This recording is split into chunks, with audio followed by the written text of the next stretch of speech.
and welcome to Myth Monsters. My name's Erin and I'll be your host for these little snack bite-sized podcasts on folklore and mythical monsters from around the world.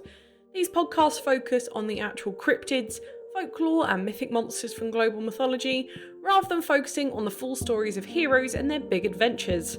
I'll also be dropping in some references that they have to recent day culture and where you can see these represented in modern content so that you can learn more and get as obsessed as I am about these absolute legends of the mythological world. Firstly, happy Halloween! This is my absolute favourite holiday, and what a way to celebrate than having a big old special episode of a monster podcast. Thanks for joining me on a Sunday. I know it's a bit weird, but it will be worth it, I absolutely promise.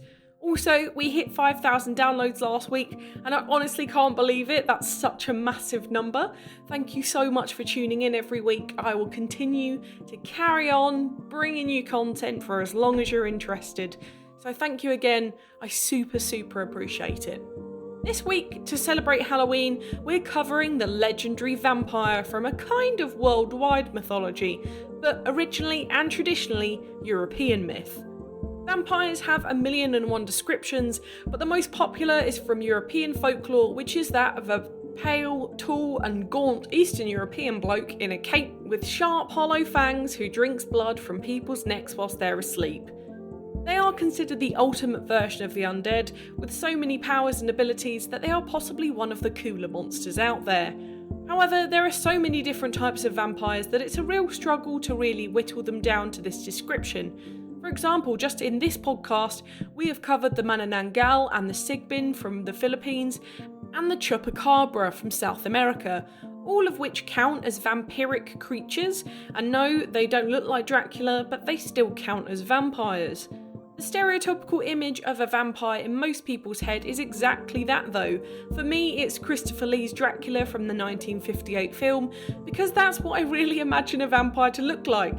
However, we know as monster buffs that it might look like a floating half body of a woman with a long tongue, or a hairless mangy dog. In all continents of the world you have at least a few examples, such as in Africa you have the Asan Basam and the Ramanga.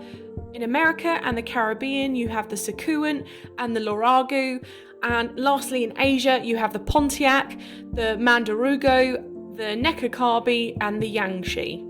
And actually, the European vampire was different depending on the culture, as the Greeks believed in Lamia, the Strigas and the Mormo, and the Scandinavians the Draga. The definition of vampire is a creature that survives on the blood of animals or other humanoids, so you can see that if you're not used to the OG Dracula, you could just put your culture's version of him in that slot. I just wanted to make that very clear before we continued. Vampires are different wherever you are from, and that is completely groovy. However, I'm going to go with the European version because I am European, funnily enough. I'm going to cover all of the others in their own episodes, so all the ones I've just mentioned, they're far too interesting to shorten into this one. They all have their own separate episodes, so do not worry. European vampires generally come from Eastern Europe, such as Romania, Lithuania, Serbia, Latvia and Hungary. And generally these monsters stuck around these parts until folklore spread through books and word of mouth, which is really quite unique for a monster of this status within global folklore. Vampires were generally quite well off, living in castles within these towns of hard-working lower-class peasants. Very old-timey, exactly what we'd expect really. They would be completely nocturnal, as they would burst into flames or ash if they were exposed to the sun, and they would sleep during the day in their own personal coffins. They are formally considered undead, as they do die when turned and are completely immortal, and they have no beating heart or blood in their own systems. They also cannot reproduce. They would usually be unbelievably beautiful, as they are completely unable to age, and if you weren't pulled in by that, they could also hypnotise you into doing their bidding, leaving them often with many subjects willing to assist them. Although a bit of a downside to this, they couldn't see themselves in the mirror and they would be completely invisible to anyone looking at them in a reflected surface. They were also exceptionally strong and could heal any non-deadly damage to them, with the only exception being from fire, silver, religious artefacts or holy water. They could do all the fun things in life though, like partying, drinking, having sexy times, going clubbing, the huge, but no beach trips I'm afraid. According to some legends, they also had the ability to turn into a bat to get around in the night undetected, so they could sneak into people's houses and drain them of blood as they slept. There are some indications that they could drink the blood of not just people, but also animals. But according to text, this was not very often taken up. I'll be honest though, possibly my favourite thing about vampires is that they had to be invited inside with active consent if someone was awake. So they did have to knock and actually be invited informally before they could go about murdering anyone. So how do you kill a vampire? Actually, as intimidating as they may sound, they do have a lot of ways of actually being killed. They are highly allergic to garlic and silver, which would cause the exposed body part to burn. As mentioned, sunlight would reduce them to ash, but some types of vampires in the media at least have been immune to this. We're not going to talk about Twilight here. If you've seen it, you know what I'm talking about. Not going to discuss it. Or they could at least be kind of out in the sunlight a little bit and kind of get a bit crispy. Religious items are also always deadly to vampires, such as holy water, churches, rosary and crucifixes. It would cause them to burn on impact, and depending on the length of time or amount exposed to, they could just literally combust. They could also not walk on consecrated ground, so anything blessed they could not walk on, and they also could not cross running water. Lastly, the most brutal way to kill a vampire is either a wooden stake to the heart, most advised when they're asleep in their coffins, as they would simply crumble to ash, or by simply decapitating them and then setting them on fire. The reason behind the fire part, if you left their body and head separated, it was believed that they would eventually join back together and seek revenge on the person who attempted to kill them. But if you set them on fire, there would be no chance of this, they would then be ash. Being a vampire sounds really cool, Erin. How do I turn into one?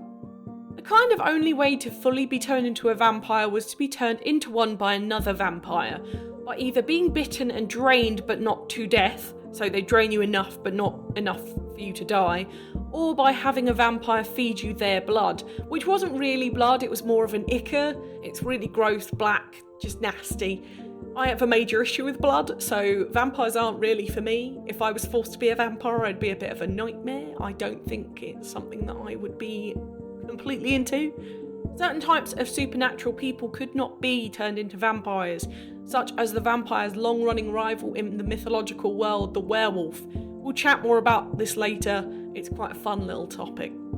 In some European mythology, you had to be jumped over by an animal whilst dead, had a wound that was not treated with boiling water after death, or if you were a witch or a rebel towards the government or crown at some point in your life. So that's fun. But the original vampire idea was brought on by the rise in Christianity throughout these countries, and the idea that the devil wanted agents on Earth to turn others into undead beings, hence the no religious artefacts.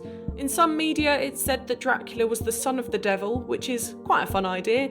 Also, there's also the other kind of thing that is an evil spirit possessing a newly dead person. Again, I think that's quite a fun idea. So that was another one. Now we're getting down to my favourite part, and if you've been listening to the podcast for a while, you will know that it's etymology. The word vampire comes from a whole bunch of Slavic languages, such as the Bulgarian, Croatian and Bosnian vampir, or the Czech, Russian, Ukrainian and Slovakian upir. The word vampire, in English, doesn't actually mean anything. Its exact etymology has been lost to time, which is unbelievably sad, but it's believed that the word derives from the Slovak word vreptisa, which means stick to or thrust into. So an upir would be someone who thrusts or bites, so I think that's pretty cool.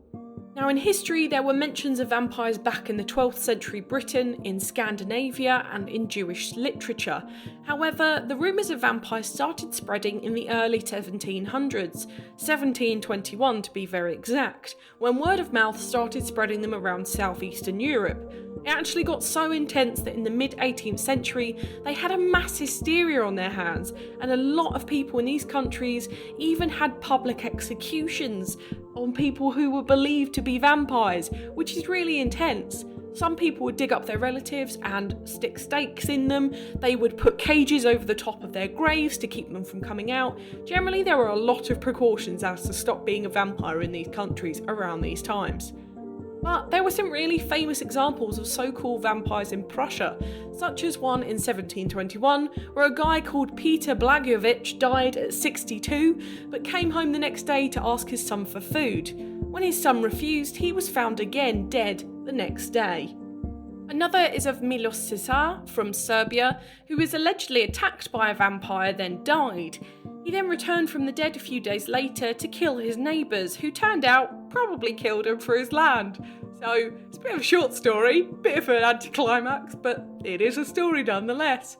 There are some really cool examples of more famous people being linked to vampires though, the first being the biblical character, so debatable whether true but important nonetheless, is Lilith from Hebrew demonology.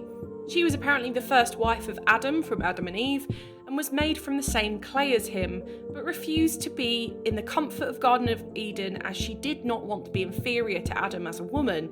So she left Eden and got with the archangel Samuel, and it said that she gave birth to the first ever demons, the Lilu, and they fed from the blood of newborn babies.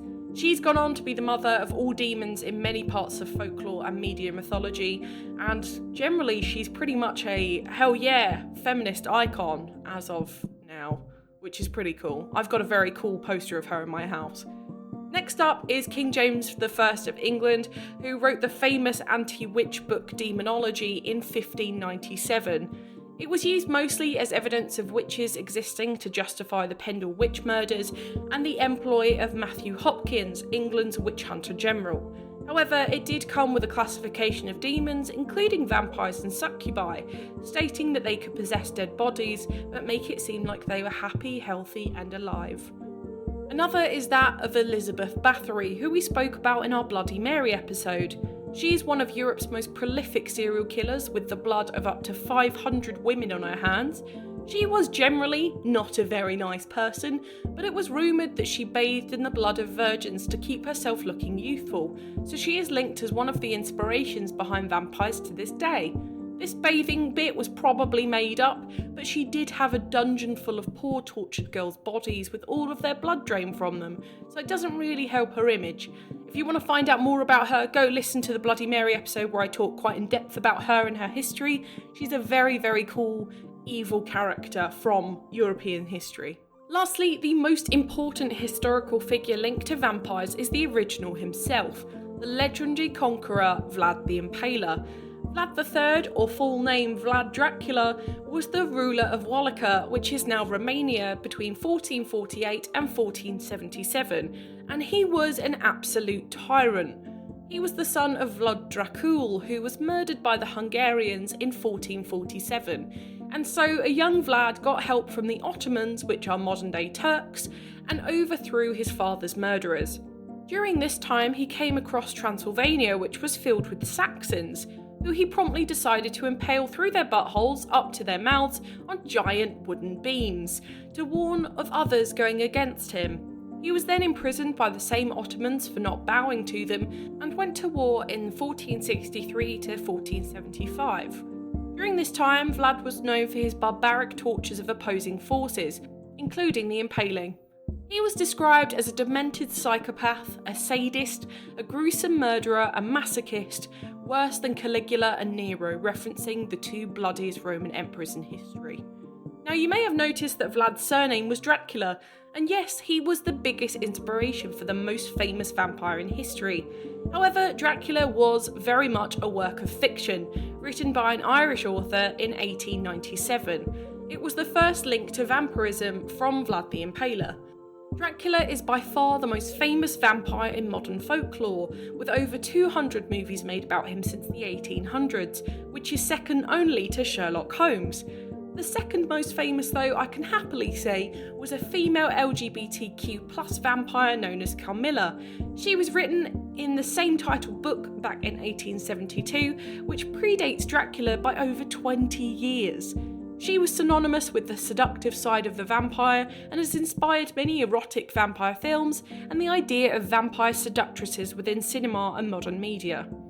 Other famous vamps include the Cullen family from the Twilight series back in the noughties and 2010s, with the ever-brooding Edward and his love for boring human Bella. Differing from traditional vampires being a collective adopted family, they're American and they have amber-coloured eyes due to being a vegetarian, quote-unquote, vampire family, only feeding on animals rather than humans.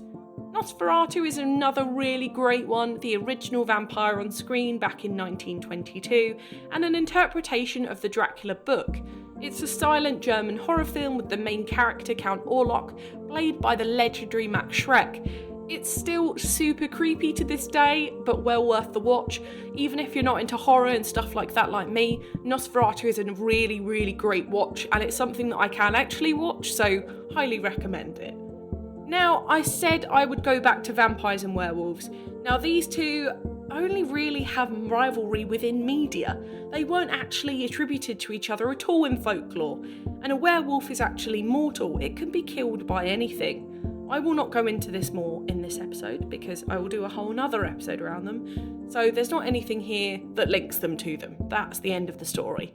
However, they were first put together in The Return of the Vampire in 1943. It's a movie where a vampire kept a werewolf captive and hypnotised to stop him from going into his lupine form. So literally all this rivalry that has been sparked from literally millions of films about werewolves and vampires came from this one film, which is just wild. But regardless of that, I really love their rivalry, and I think it adds a lot to the movies that they are rivals in. They are always servants of vampires and hypnotised by that, so I think it's a really cool little character arc personally. There are some real-life examples of vampirism, such as the condition porphyria, which is called the vampire disease. This is because sufferers get symptoms when they've been exposed to the sun, which is not fun, I imagine. As a redhead, I understand how that feels, but it's not called this anymore, obviously, because it can be, I imagine, quite offensive to said sufferers. We also have vampire bats who drink blood from animals, and people who call themselves modern day vampires and dress like stereotypical ones, whilst occasionally consuming blood. I'm not going to say drinking blood, because they aren't actively sucking it out of their teeth, they do just consume it from time to time. Lastly, of course, most of the vampire references come from media, and their legend lives on even now from the 12th century in books, movies, TV shows and video games, which we'll get onto in a bit. But first, it wouldn't be a special without a special part in the middle, would it? This episode, we're going to do a little trivia on vampires. I'll read out these questions and then I will post them in polls on the Twitter so that I can see all your answers. I thought it'd be really fun to have like a little interactive bit in the middle of this massive episode that we're doing today. Now, some of these have not been covered in the podcast, and they're general knowledge on vampires or modern media questions on vampires, so it might be tricky, but I have the biggest faith in you. So are we ready? Let's go. Question 1. What is a group of vampires called? Is it A, a murder, B, a clutch, C, a herd, or D, a pod? This question is for my sister. Question 2. In SpongeBob SquarePants, which famous vampire featured in the episode Hash-Slinging Slasher? Was it A, Vlad, B, Nosferatu, C, Dracula, or D, Edward Cullen? Question 3. On which well-known television series might you see Count Von Count? A, The Addams Family, B, The Munsters, C, Sesame Street, or D, Buffy the Vampire Slayer? Okay, question 4. Published in 1887, which of the following authors penned the book Dracula? Now, I purposefully didn't say this earlier, so I hope you get it. It's either A, Ray Bradbury, B, Bram Stoker, C, Mary Shelley, or D, Ian Fleming. Question 5. On his death, which famous horror actor was buried in his Dracula costume? There are no options for this one. I'm being cruel. Question 6. Dracula comes from the area called Transylvania. In which country is Transylvania? Okay, question 7. In which year did the word vampire appear in the Oxford Dictionary? I'm going to give you a clue. We're looking around between 1500 and 1900. That's your clue. Question 8. In 1930, a serial rapist and murderer called the Vampire of Dusseldorf reigned over Dusseldorf, funnily enough. What was the vampire's name? Or what was the serial killer's name? Okay, question 9. Which of these is generally not considered to be protection from vampires? A. Holy water. B. Sunlight. C. Pepper. Or D. Garlic. And lastly, number 10. Who was Dracula based on historically? You have learnt this during this episode. This was the big one. I talked a lot about this. And that's it. That's my little quiz. I hope you enjoyed it. I'll have the questions up by the end of today so you can show off your vampire knowledge to everyone else on the Twitter. How exciting! I hope that was alright. I've never done that before. Anyway, let's continue. That leads us really nicely on to cultural significance. And with the vampire, to be honest, this is where most of the hype around these mythical creatures comes from. So let's really dive into this. For art, they've been around and in folklore long enough to actually have some art surrounding them. So I recommend looking up The Vampire by Philip Burne-Jones from 1897, which I used in advertising this week, as it's just absolutely gorgeous. Then there is Vampire by Edvard Munch from 1895, who also very famously painted The Scream. There's the collection from Varney the Vampire Penny Dreadfuls in the 1800s, and illustrations from the Carmilla stories as well that I would advise looking up. Also, I know it's a bit off the cuff, but I highly recommend looking up the infamous painting of Lilith from 1887 by John Collier. It's one of the most beautiful pieces of art of all time, I think, and is so important to feminist protest art in modern times. If you're into that, have a look, but you literally will be like, oh, I've seen this a million times. It's gorgeous. In movies, there are an unbelievable amount, so I will just go over the ones that are the biggest and most popular. So you've got all of the Dracula variations from Bela Lugosi to Christopher Lee. You've got Vampires, Interview with a Vampire, the Twilight series, Nosferatu, The Lost Boys, Salem's Lot, 30 Days of Night, Dark Shadows, What We Do in the Shadows, Daywalkers, Van Helsing, From Dusk Till Dawn, the Underworld series, Hotel Transylvania, Doctor Sleep, Thirst, Byzantium, Vampire's Kiss, I Am Legend, and of course, the Blade trilogy. In TV, again, there are absolutely loads, such as Buffy the Vampire Slayer, legend, Angel, What We Do in the Shadows, which is my favourite, IT Crowd, True Blood, Supernatural, American Horror Story, Vampire Diaries, Being Human, A Discovery of Witches, Dracula, Hemlock Grove, Let the Right One In, The Munsters, The Addams Family, Penny Dreadful, Preachers, Salem's Lot, and Young Dracula. Animated shows included with this is Mona the Vampire, which was my childhood show growing up, Count Duckula, Sesame Street, Rosario plus Vampire, Monster Force, Helsing, Vampirina, and Monster High. For video games, there are also a few. I'm just going to list them. Again, sorry.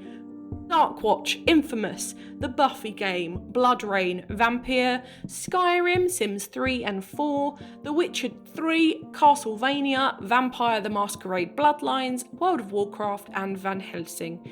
My favourite isn't even technically a vampire game, but possibly my favourite vampire character in video games, and that's the new Resident Evil, that's number 8, Village, which has the wonderful Lady Dimitrescu and her daughters who are vampires, and so incredibly well written and just beautifully animated for a Resident Evil game, which obviously is normally a zombie game. My book recommendation for this week is the very obvious. It's going to be Bram Stoker and his Dracula book. It's a legendary story, and actually, even though it is quite ancient, it's still a bloody good read, pun intended.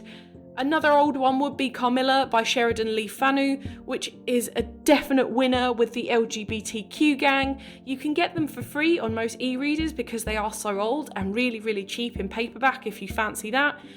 The others are much less recommendations, more suggestions if you're after something more modern, like the Twilight series by Stephanie Meyer, Interview with a Vampire by Anne Rice, or Salem's Lot by Stephen King. Now it's time for Do I Think They Existed?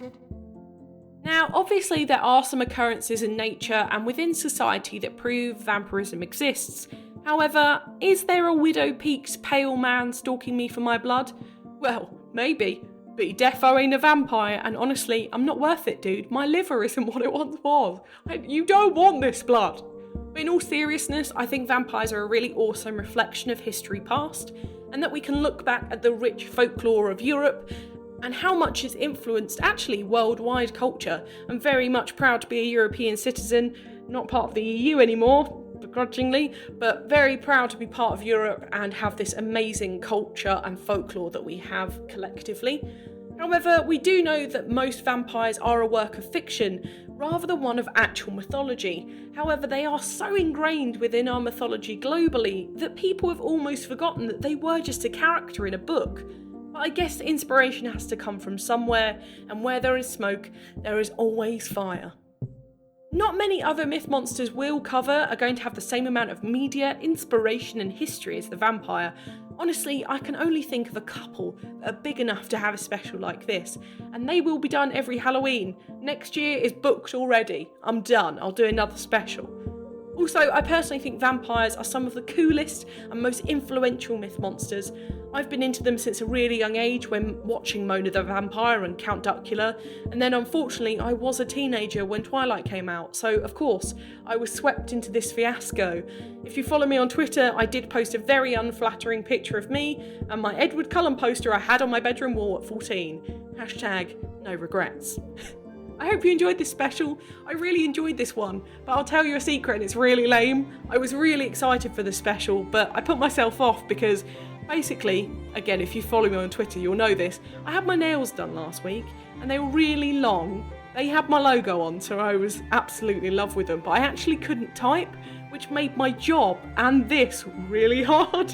But I eventually got my act together and I chopped them off a little. They still look very good. So I could actually get this episode out to you. And I realised I actually didn't have to do much research in order to get this out, because I generally know most of this stuff from a life of adoring vampire culture and media. Next week, we're heading back over to my favourite mythology, which if you've been listening to me for a while, you'll know is Greek mythology. We're going to be looking at the fearsome multi-headed Hydra next week, so don't chop off the head, back at our usual spot on Thursday next week. Lastly, have a wonderful and safe Halloween or Samhain. Get lots of candy, have a party, enjoy, but again, most importantly, please do stay safe. For now, thank you so much for listening. It's been an absolute pleasure. If you enjoyed this podcast, please give it a rating on the service you're listening on. I've got the Twitter for any questions or suggestions on what monsters to cover next, and I'd really love to hear from you. The social media handles for TikTok and Instagram are Myth Monsters Podcast, and Twitter is Myth Monsters Pod. But all of our content can be found at mythmonsters.co.uk. You can also find us on Good Pods and Patreon if you want to help me fund the podcast, you know, if you feel like it and you love your gal. Come join the fun, share this with your pals, they might love me as much as you do. But for now, stay absolutely the spookiest, and I'll see you later, babes.